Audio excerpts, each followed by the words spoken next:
आवंटित 5 एकड़ भूमि पर बाउंड्री वाल, सरगुजा में कोलता समाज हेतु 50 लाख इत्यादि अनेक भवनों की स्वीकृति प्रदान की गई है। सभापति महोदय, हमने अन्य पिछड़ा वर्ग की बेटियों के लिए रायपुर में 200 सीटर अन्य पिछड़ा वर्ग पोस्ट मैट्रिक छात्रावास तथा मनेंद्रगढ़ एवं रायगढ़ में 100 सीटर अन्य पिछड़ा वर्ग पोस्ट मैट्रिक छात्रावास के लिए बजट में प्रावधान किया है।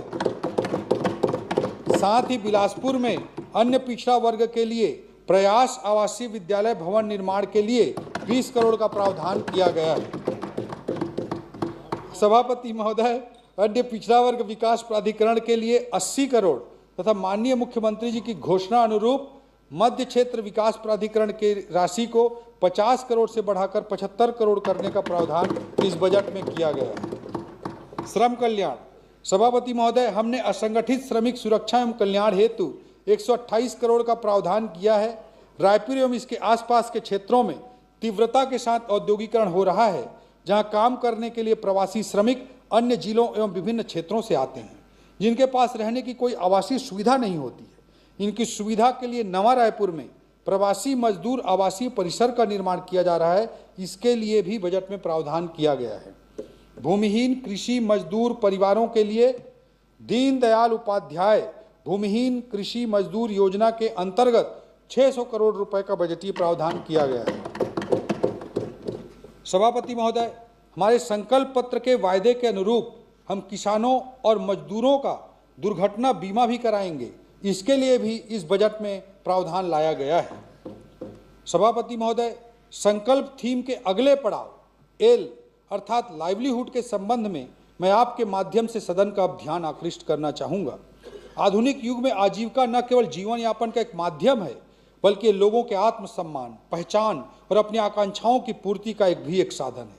छत्तीसगढ़ की बड़ी आबादी प्रत्यक्ष अथवा अप्रत्यक्ष रूप से कृषि, उद्यानिकी, पशुपालन, मत्स्य पालन, ग्रामोद्योग, लघु वनोपज इत्यादि से जुड़ी हुई है।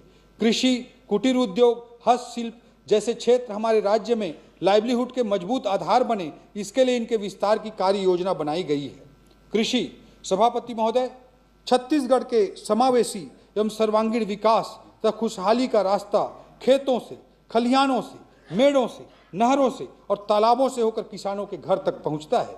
छत्तीसगढ़ में कृषि एक व्यवसाय नहीं, बल्कि हमारी संस्कृति है, हमारी पहचान है और ग्रामीण अर्थव्यवस्था की नींव है।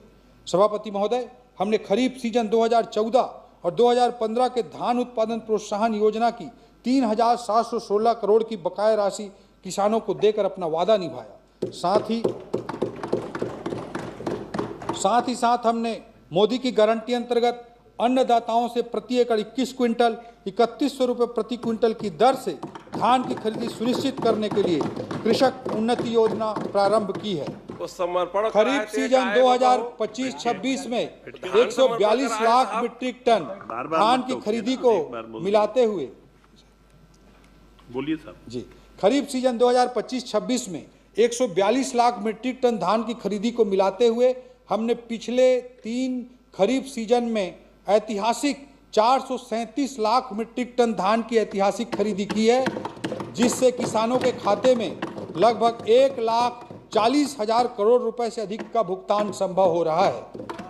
फसल विविधीकरण को प्रोत्साहित करने के लिए दलहन, तिलहन, मक्का, कोदो कुटकी, रागी और कपास जैसे फसलों को भी कृषक उन्नति योजना में शामिल किया गया है।